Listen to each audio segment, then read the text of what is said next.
Alright. Virtual machines with no network connectivity. Initial check always. Think first.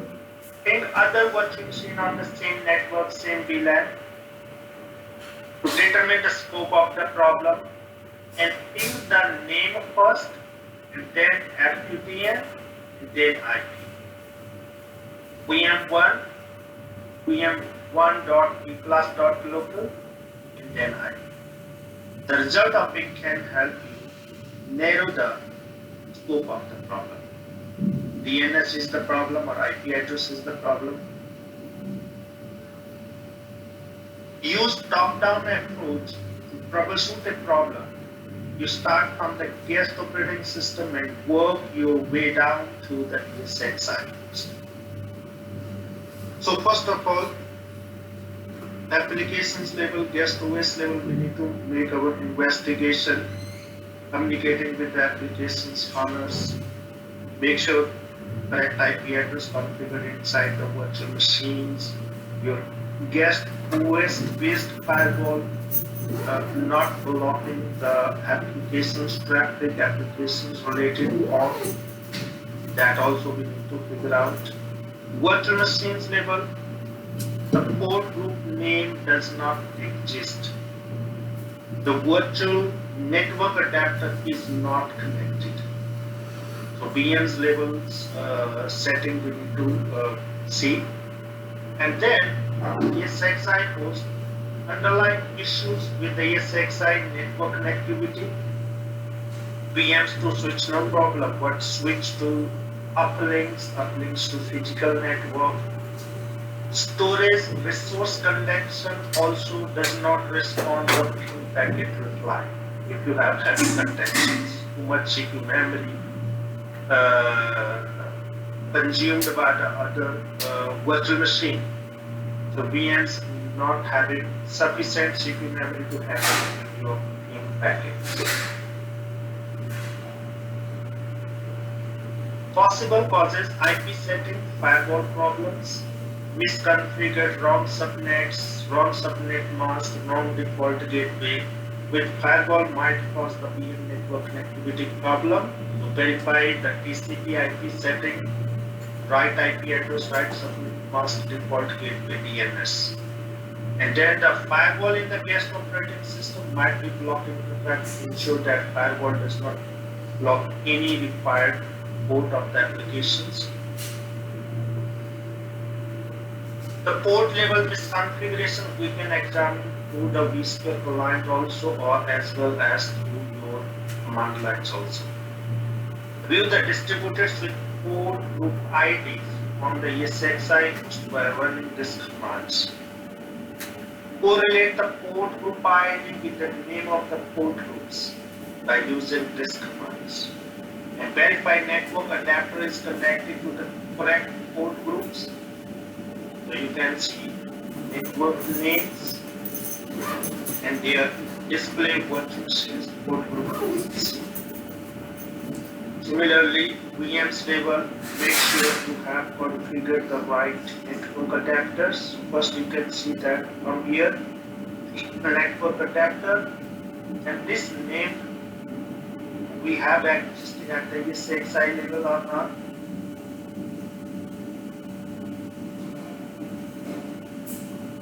ESXi network connectivity problems. Storage, resource contention on the ESXi host can cause network connectivity issues.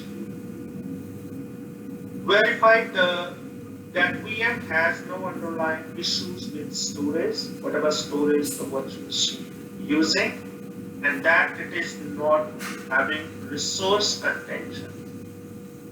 How much resources VM need, that much resource we have available at the hypervisor level.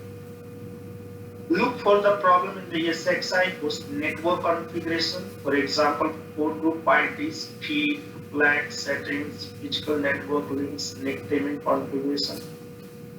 And to eliminate NIC failure, physical configuration issue, connect the VM virtual that uses NIC taming minimum 2 LAN cards. So you have redundant क्या अभी network पीना like शुरू किया redundant network. In a switch where we have हमारा भी वही redundant हाल है मेरे network, जैसा but पानी नहीं multiple पीते adapters available. पानी तो कम पीते, अब इधर आके पीने लगे हैं। पहले तो ऐसे ही था। So this is sometime issue we face. ESXi frequently disconnecting from the vCenter server. After 30 to 90 seconds, it automatically disconnects. Remain up to some time disconnect, again connect. The problem is drop, lock, lost heartbeat packets. So heartbeat sharing happen between vCenter and ESXi host. And whenever your vCenter successfully receive this heartbeat packet, it's showing to you connected. But if it did get continuously reports heartbeat packets showing disconnected. So this often occurs. So what we can do is to resolve this kind of problems. Sometimes the vCenter showing connected, and sometimes ESXi sometimes showing disconnected, sometimes automatically showing connected in the vCenter server. So we should know we have now only option vCenter as a virtual appliance. So it contains a Photon OS IP tables firewall because of Linux operating system in vCenter server, and it's a PostgreSQL database. So this is might be running in one another dedicated ESXi host, which ESXi is a part of your management cluster. But somehow the virtual machine, this vCenter server, must be receiving from all ESXi hosts the traffic. In traffic, they use the VMK0. ESXi host use the VMK0 on that particular physical LAN card. So from here, another physical network get involved here, go to inside the virtual machines. So this vCenter as a virtual machine continuously receiving heartbeat from all the ESXi. ESXi will send a heartbeat to vCenter to signal that the host is accessible by the host management network. That is VMK0. Use top-down approach to troubleshoot the problem. You start from the vCenter server and work your way down to the physical hardware.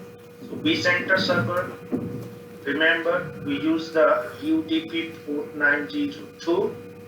Make sure it is not blocked at the vCenter server level by the vCenter server firewall or by the ESXi host level firewall. Also we have host firewall ESXi level. So both hands we need to check. And then finally, we have made sure sufficient resources available in the ESXi host. We do not have congested network with ESXi vCenter server. If the port locked by the firewall, if the firewall is enabled, UDP port 90 is blocked. If the port locked by the vCenter server client NC-Z. to resolve this problem, adjust the firewall setting. Network We capture. need to allow this port 902. NC-Z. If port is not Then we configured, ping disable the और उसके बाद firewall port number. just to simply check whether the firewall rules locking this 90. Just disable temporarily and make sure your all ESXi starts on again connected. Then enable it, and then we need to allow the particular port in the firewall. In the firewall is configured to affect port, ensure that firewall is not locking port 902. If it is, then we can change the through the command lines because it uses the IP tables inside the Photon Linux operating system. Examine firewall rules from the command lines by using this command. The two possibilities we have: either remove this firewall rules to stop in the 902 traffic, or we need to modify instead of reject, we need to accept the traffic 902. Or sometime for the security purpose, we generally do not use default code. We change the default code to someone else. So you can see here, we also need to check whether we are using the default code or we are not scenario using the उससे default code. Question बन गया So that information VPXA file में जैसे किसी ने जाके port number change कर दिया configurations file. VPXA dot 902 CRT, कर दिया and you can see उसको here 902 होना it is configured to use different बन port गया at ना? 902. By default, VPX agent on the ESXi host send heartbeat to the vCenter server VPX link through the 902 UDP port. Problem might occur if host is configured to send heartbeat over the port other than 902. That becomes to go through this file. By of that mistakenly you location. put the 0.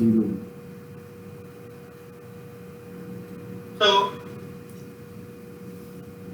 if you prefer to use non-default mode for the heartbeat, ensure that ESXi firewall does not block it. ये तो खाली So, scenario बन जाएगा इसका we travel must need to configure if you are not using the default default ports, you want to use some other ports. So that port also we need to modify here in the rules and allow the traffic for the outbound as well as for the inbound. Taking heartbeat port numbers configured during vCenter server installation. By default, heartbeat we use 902, but if vCenter server is installed using command line installer, you can use any other port than the default for the heartbeat traffic, and we must need to see. The clients using SSH and run following command to find the heartbeat ports. When you run this command, it will show you whatever the port it is using, default one or something other port. And through the vSphere client also we can check this one, whether the vCenter is using the default 902 port or something else. To resolve network congestion, you can apply short-term or long-term both solution.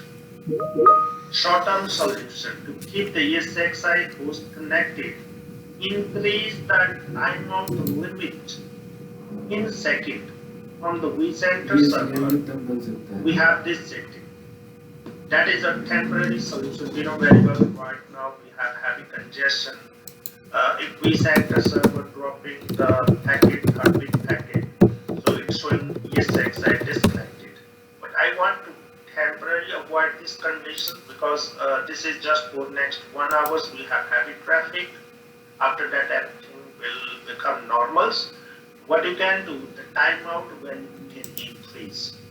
From here, going to see it. Long-term solution, yes, you must need to resolve if you know this kind of traffic all the time we have. So we must need to do something.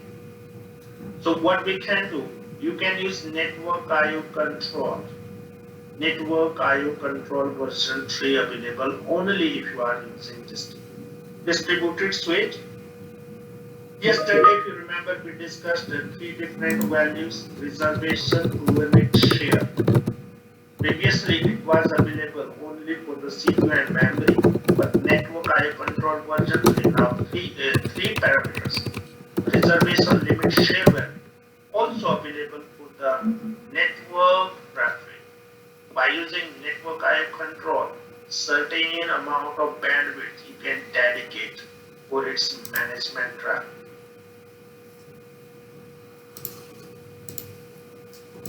So if physical LAN cards someone make down by using this command, so you can see the output is physically, if you see uplink is connected to the ESXi in one hand, another hand it is connected to the physical switch.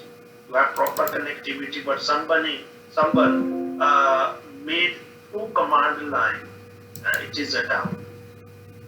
So we must need to check it. First run this command, see the status of all the physical LAN card must be showing up. If it's showing down, then if you look at the physical network connectivity, everything is okay. It means what? Only through command line, you need to turn it up from the down by using this command. First use this command. Once you notice one of the physical LAN card is status down, and that ESXi is substantial affecting, you need to turn it on. Preventing loss of management network. As we know, the management network is very important.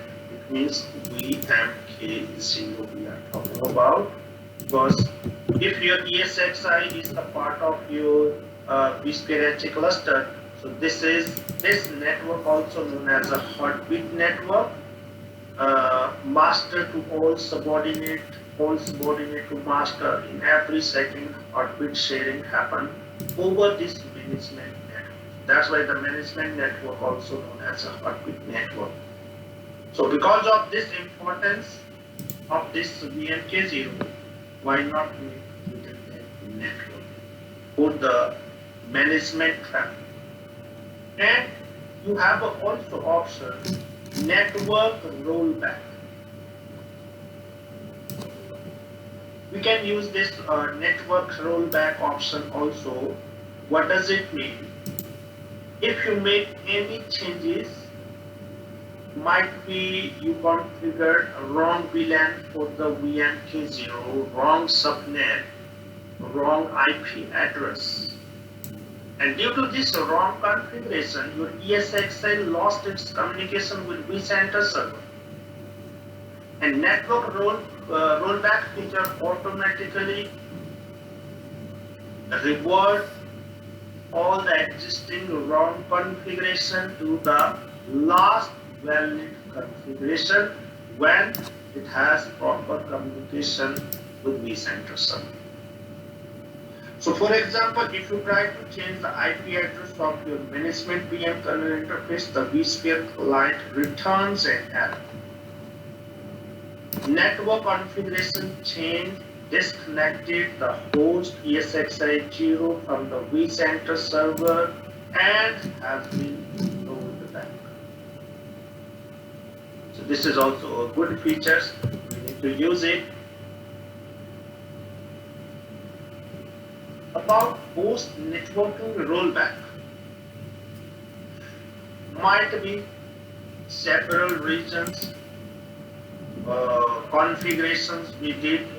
Due to these old configuration, we lost our communication, and ESXi to vCenter server communications get lost.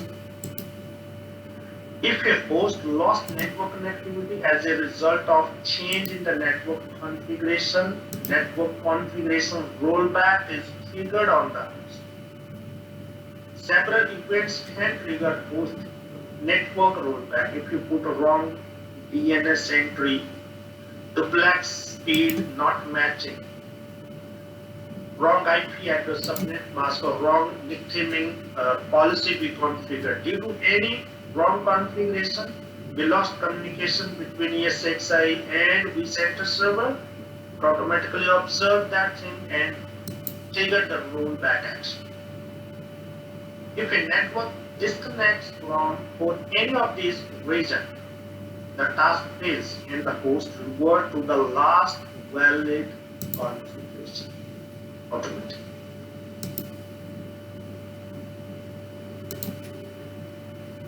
So this is what they're trying to show you. You have VMK0 being used to send the heartbeat to the vCenter ESXi host. So ESXi communicate with vCenter over the management network VMK0. ESXi lost the connection to vCenter server if management network goes down. IP address of the VM kernel code was modified and VLAN configured at the VMK0 wrong VLAN tag input or physical NIC failed. What you can do, if physical LAN card goes down, then you have no other option than make a redundant network. To prevent a lost connection between ESXi host vCenter, build a redundancy into the management network by providing minimum 2 LAN cards. If one goes down, you still can use the another LAN cards. You can configure active standby, or you can configure even active active. You have all the time redundant part 1 not working, you still are able to send the heartbeat ESXi to the vCenter server. If you lost the VMK0 management network, so this is the last alternate. We have DCUI. By using the DCUI, someone put wrong subnet, you lost the network connectivity. To network, you are not able to connect to ESXi in order to fix wrong subnet mask wrong IP address. So then you need to be through DCUI connect to ESXi, select the IP version 4 or 6, whatever you want to use, and change it. Another option also we have here, restore manually your network. Restore network setting, restore standard switch, restore VDS. Repair the management network on a misconfigured standard or distributed switch. Restore network setting option deletes all the current network setting except for the management. Management is keep as it is. So allow to connect to ESXi bank वाले दुखी कर देते हैं and then आधे तो bank वाले दुखी कर देते सोए रहते हैं दो बार हैं अभी देखो 4-5 बार if the management network minimum is available, we have another feature called host profile. How many of you are aware about host profile? What is host profile? What is the use of host profile?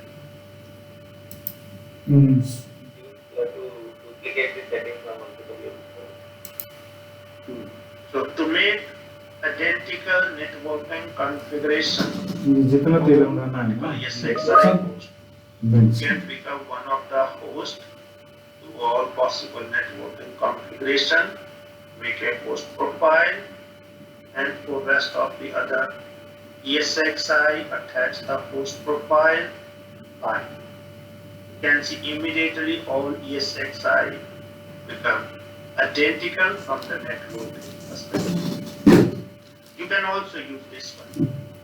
Apply the whenever new ESXi added in a data center, apply the host profile. Immediately this ESXi gets similar kind of network connectivity configuration. Okay, so now we're talking about distributed switch architecture. If you see the distributed switch architecture, it is divided into 2 planes, control plane and IO plane, also you can see data plane. Control plane completely exists inside the vCenter server. And we know very well, vCenter server write each and every its configuration in a database, PostgreSQL database.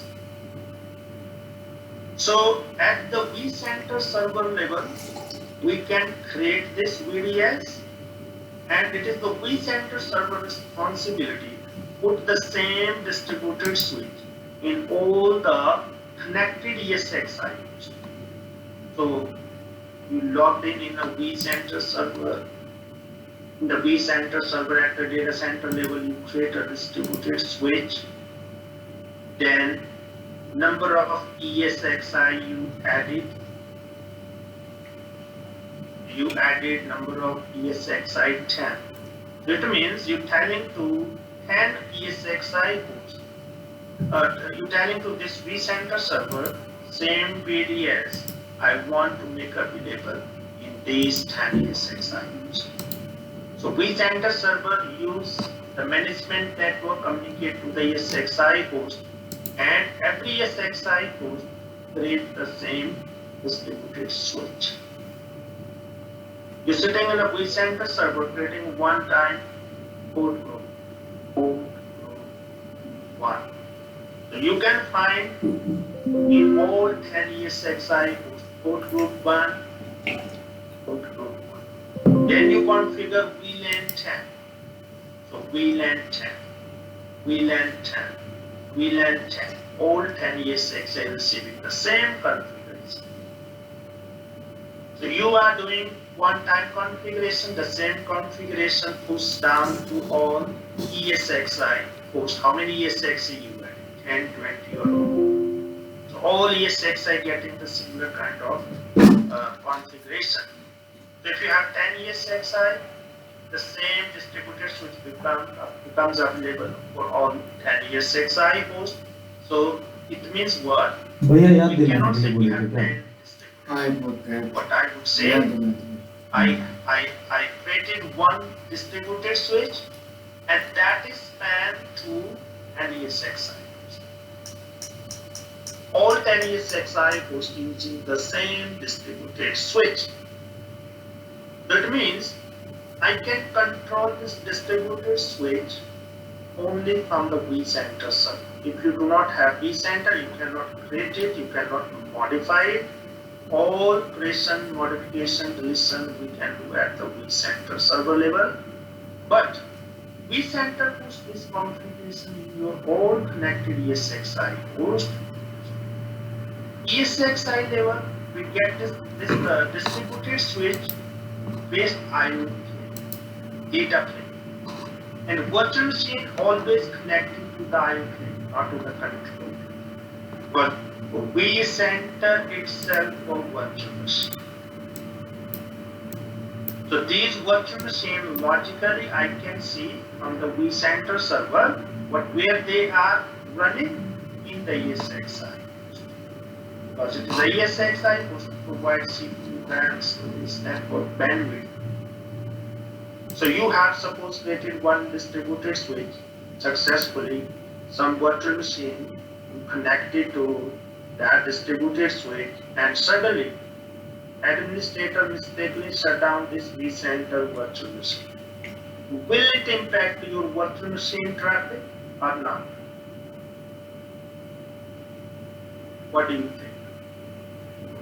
Mistakenly someone shut down the vCenter virtual appliance, and we have a customer-based virtual machine running here.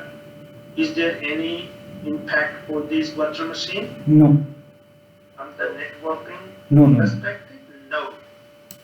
So it is just like you have a standard switch only, and suddenly vCenter, someone shut down or vCenter crash. There is no impact for the customer-based virtual machine. If you shut down the vCenter server or vCenter server get crashed, because VM still okay running in the ESXi host, but we lost the centralized management.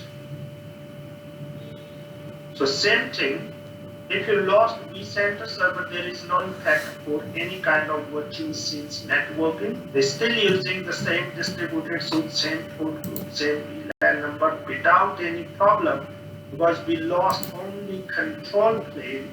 The IO plane still works. Has no problem in the ESXi. So distributed switch gives you centralized management, plus this is one of the great advantages, plus it gives you some additional features which you can't get from the standard switch. Like network IO control version, only available in a distributed switch. Private VLANs, if you want to use, only available in a distributed switch. This kind of some feature wise we have a difference. But if you say this is also layer 2 switch, and it is also software based switch, just like your logical switch, standard switch. This is also layer 2 switch, and we do not have layer 3 concept inside the hypervisors. Whether you are using NSX or not, still you have layer 2, layer 2, layer 2, standard distributed logical switch. All are layer 2 switch.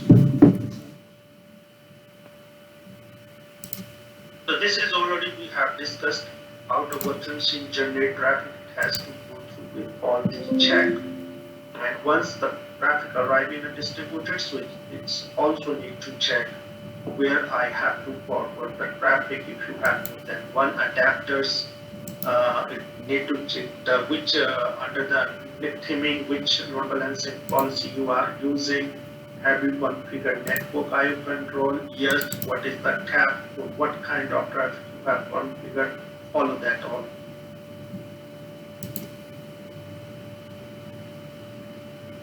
This is also we have seen already.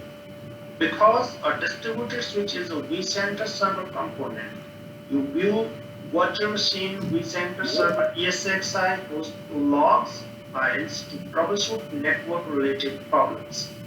VM's level changes, vmware.log, host d.log, ESXi, and this is a networking storage related issue. Easily becomes to know once you start watching this vmkernel.log file. And this is also host related information. We can see the client specific information also we can see. And this is also distributed switch level rollback. So in the distributed switch, you change the MTU size, theming failover, VLAN, wrong traffic shaping. Due to that, it lost its communication with vCenter server, automatically triggered the distributed switch level rollback. If an invalid configurations occur, one or more hosts might be out of synchronization with the distributed switch. Trigger the rollback. Recovering from the distributed switch misconfigurations, you have also option if you are using distributed switch at individual specific distributed switch level, you can perform the backup. You have 4 distributed switch, but in one distributed switch, if you want, you can perform the backup. The distributed switch with entire ESXi goes down, you can make a new ESXi, and immediately from the backup you can restore the switch. But this backup that you can use for 2 purposes. You can use export or import, backup, distributed switch configuration, restore, reset the configuration, or you have also option import, export from the vCenter 1, import into vCenter server 2 and use it. So you can create this backup as a template also. First, do all possible configuration, create port groups, configure NIC theming, configure other options, then take the backup. And this backup you can export from the vCenter 1, import to the vCenter 2. So in the vCenter 2, we immediately get similar kind of distributed switch. And then once you get the distributed switch, then small changes is possible. You can make once you restore it by importing it.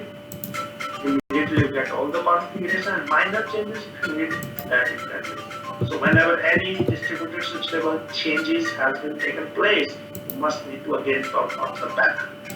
Most recent changes you can capture in the recent backup. Hello. Yeah. Migrating networks from standard switch to distributed switch. Hello. Yes, so first we initially start using the standard switch, then our organization plan to use distributed switch. So once you have distributed switch, you have option. You can migrate existing old VM kernel port group, existing old virtual machine to the distributed switch from the standard switch. BMK0, BMK1, BMK2, you can migrate without any disconnectivity from standard switch to distributed switch. Similarly, all virtual machines which currently using standard switch, But after having a distributed switch, you want to move that. So you can move all the existing network, whether it is storage network, management, vMotion. In these all three cases, we are talking about VM kernel code. BMK0, BMK1, BMK2. Redundancy might really have multiple. And here, we're talking about virtual machine code. Pick up the virtual machine, move container switch to destination without any loss.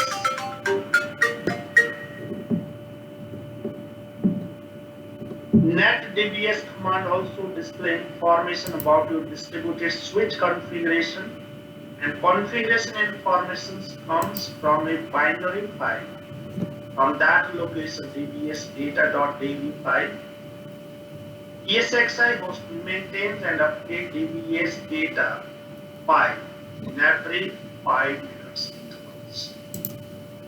And what commands it supports, with the help, you can retrieve those all commands and you can use those. In addition to displaying information, you can also run this to modify your distributed switch configuration. However, this is recommended to run under your VMware Global Support whenever it is a risky.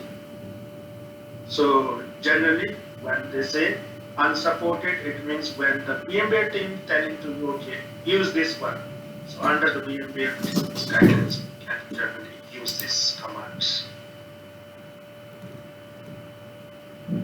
So we have very less theory and more times we have for the labs.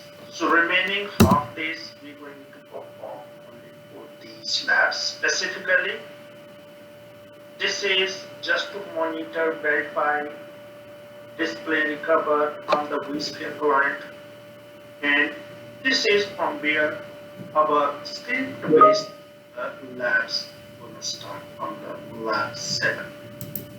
Run a script, it's going to create some problem, damage your existing all the environment, and as per given now, they say try to power on the VM and look into the VM. VM is not able to connect to the gateway, so it is not able to connect to the gateway, so VM cannot access the internet. So what is the problem? And from lab 7 onwards, whatever problems you are going to face, try to treat this problem like your production-based problem. But do not directly start solving the problem. You must need to read first log files, host.d.log, vpxd.log. VM kernel is very important. Because of this module, it is dedicated for the network. So don't forget to look into the vmkernel.log, and when you start reading those, it is top to bottom. Latest option, latest information, always you can find it at the last of the file.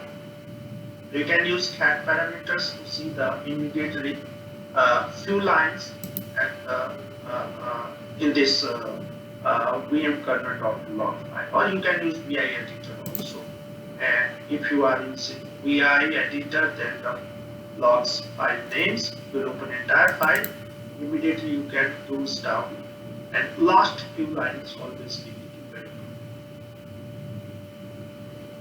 So there, 7, 8, this is a script-based lab, and we have many scripts under this lab 7 and lab 8. So all these we must need to complete. So what is right now the time? It is 12:36. Still we have around 25 minutes. So at least I think you can cover right now with lab 5, lab 6. Only 2 labs you can do now. 7 and 8 we can do after the lunch. Alright? Yes, sir. And labs you must need to complete, otherwise no benefit of this training, because here you can see there is no too much theory. So troubleshooting skills, if you really want to learn, you must need to do each and every labs. From each and every lab, you must learn something new, and that is very helpful in your day-to-day production environment.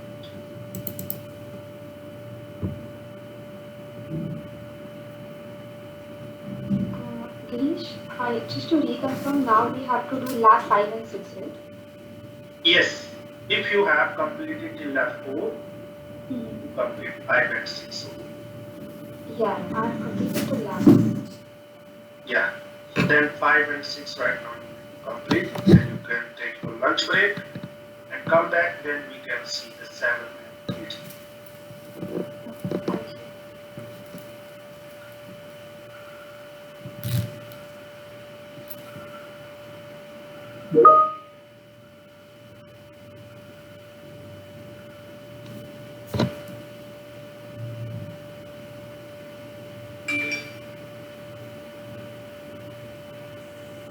Thank you.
Yeah.